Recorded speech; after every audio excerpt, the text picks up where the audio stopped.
Well, g'day curd nerds. Today we're making Grana Padano style cheese.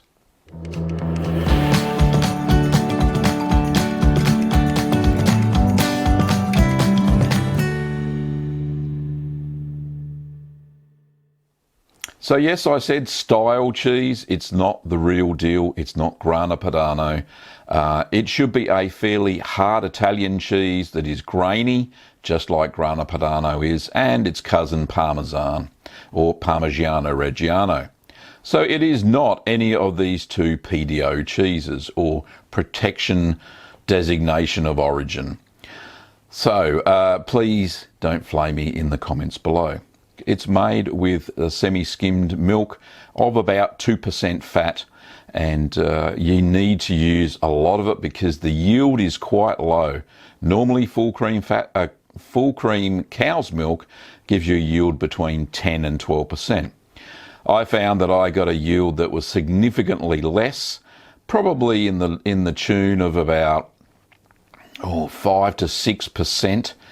So out of the 14 litres of milk that I used, I got about 1.2 kilos. But you'll see that near the end of the video. Anyway, enough of me waffling. Let's get on and see how I made Grana Padano style cheese. I'm using Inglenook Dairy low-fat milk today. It's pasteurised and homogenised.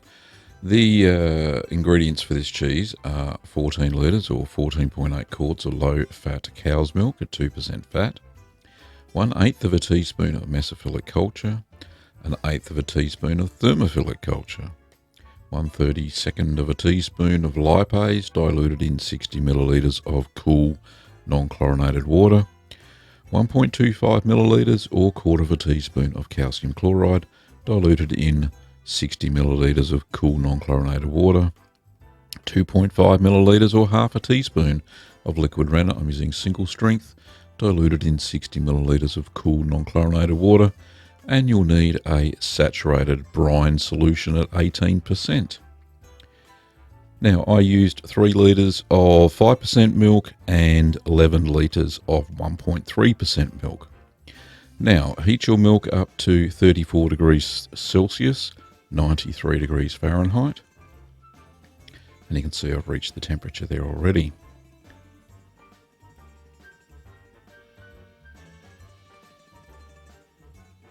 Now just remove your utensils before you move on to the next step.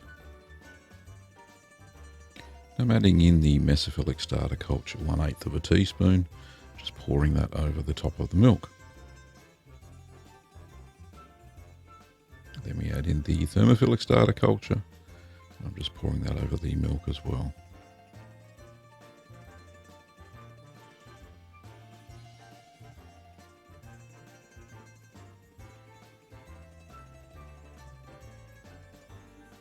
So make sure that you cover the pot, and we're going to allow that to rehydrate for 5 minutes.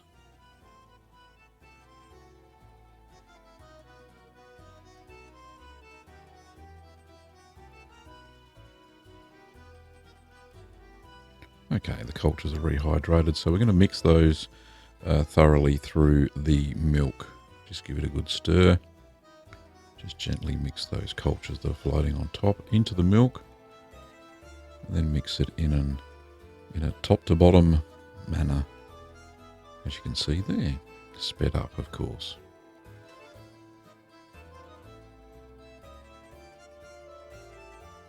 So I'm stirring for about a minute. Now I'm going to add the lipase solution, which has been diluted or dissolved in 60 millilitres or quarter of a cup of water, and just give that a gentle stir through. Now we add it at this stage well before we add the rennet. So allow the milk to acidify now for 45 minutes. So 45 minutes later. Now you'll notice a bit of cream has risen to the top there. So I'm going to stir that back in. I did use some cold pressed raw milk in this. That's the 3 litres of whole milk that I used. Okay, just check the temperature. Yep, we're about right, nearly 34 Celsius. That's fine. So we're going to add the next two ingredients. So add the calcium chloride solution to your milk and give that a good stir.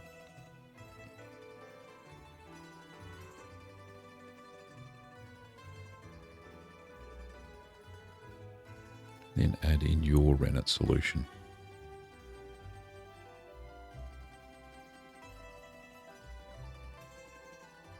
And stir for no more than 1 minute.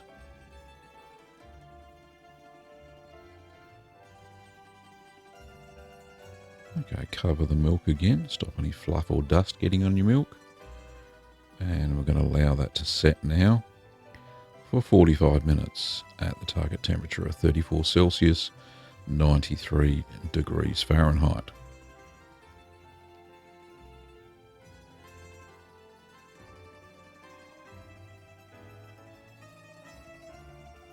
So hopefully your milk has set.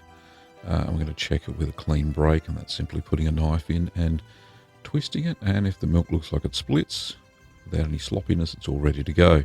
If it's not set, then wait another 15 minutes and it should be okay. So we're going to cut the curds now very small. So I'm trying to get as small as I can there, 1/2 centimetre or 1/4 inch columns. I'm not making cubes, I'm making columns. So I'm only doing the vertical cut for this cheese at the moment. So I've gone one way and then perpendicular go the other way to make the columns.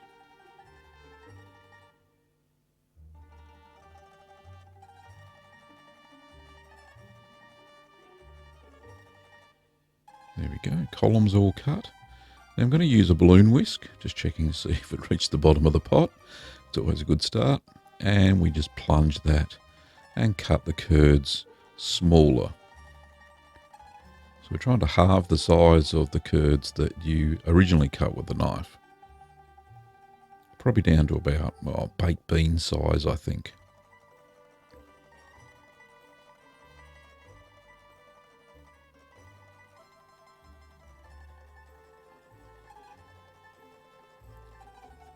So now we're going to gently stir the curds whilst heating them up to 56 degrees Celsius or 133 Fahrenheit over the course of an hour.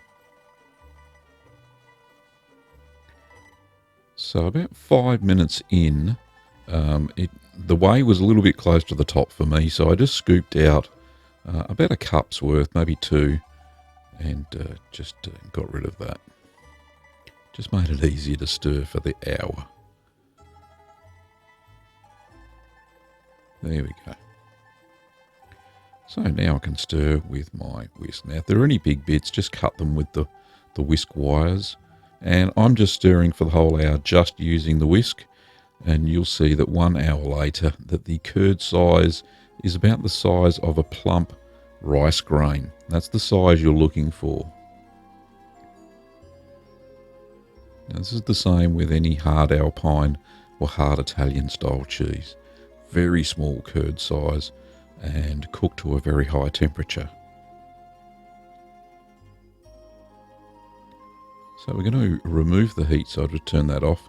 And we're going to allow the curds to settle down to the bottom for 1 hour. This also helps them acidify even further.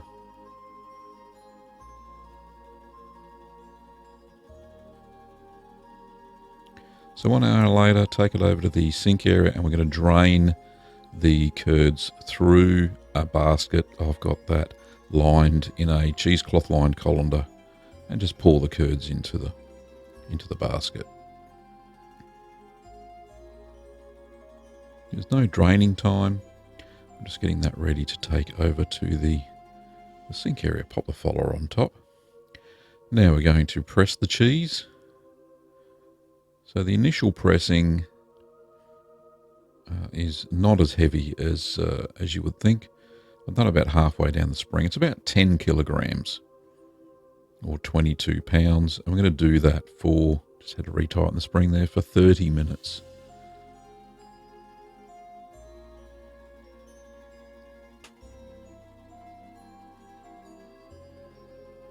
So 30 minutes later, just take it out of the basket. out of the press.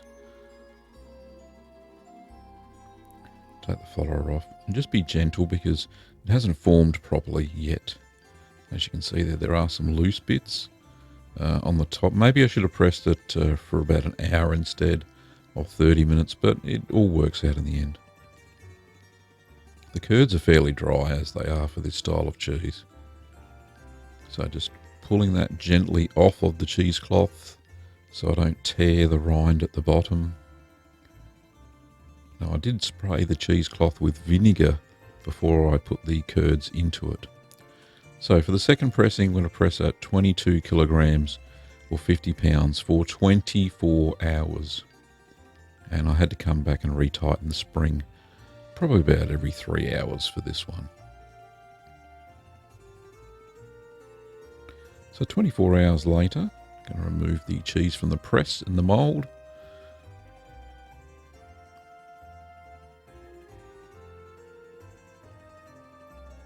And you'll see that the rind is all closed up and everything looks good. There we go, beautiful. Very firm, it's a very firm cheese. So there's a close-up of what it looks like after it's come out of the basket after the 24 hours of pressing. So we brine this cheese, so we're going to place it into an 18% brine solution for 18 hours, and we're going to turn it over at the 9-hour mark. Now I wasn't sure if it was going to be completely submerged, so I sprinkled some salt on top and then popped it into the brine container. You can use any plastic container, doesn't have to be fancy like this one. So once you've taken it out of the brine, air dry it for 2 to 3 days or until touch dry. It took about 2 days for mine to get dry. However, it dried out a fair bit. As you can see there are some cracks in the surface of the cheese. Now, if I had left this to naturally produce a rind, I would get mold in those cracks. So we're going to ripen that at 10 degrees Celsius for no less than 6 to 9 months. Total yield was 1.278 kilograms. And what I did after that was I vacuum packed it straight away so no mold will get into the cracks. So during maturation, turn the cheese weekly. That helps even ripening. Now Grana Padano can be aged for up to 2 years for a strong flavour. Now back to Gav. Well, there you have it. It's a fairly simple cheese to make. A lot of stirring. You just have to make sure that you cut the curds very small down to rice grain size curd, and they shrink as you stir for that 1 hour period and the resting period as well. You may have noticed that near the end it started to dry out a little bit too quickly, so I quickly vacuum packed this cheese. The surface was very dry, the curds will be very dry, but that's the style that Grana Padano is. It's a very grainy, dry cheese. I don't think it will have to mature for the full 9 months, seeing it's a very small cheese. The flavour should be there within 6 months. I might try a small sample and then vacuum pack the rest for 9 to 12 months. Anyway, time will tell, and we will see that in the taste test in a few months, well, in about half a year's time. You can get the kit to make this cheese over at littlegreenworkshops.com.au, and the kit specifically is the Italian cheese kit. Well, thanks for watching, Curd Nerds, and I'll see you next time.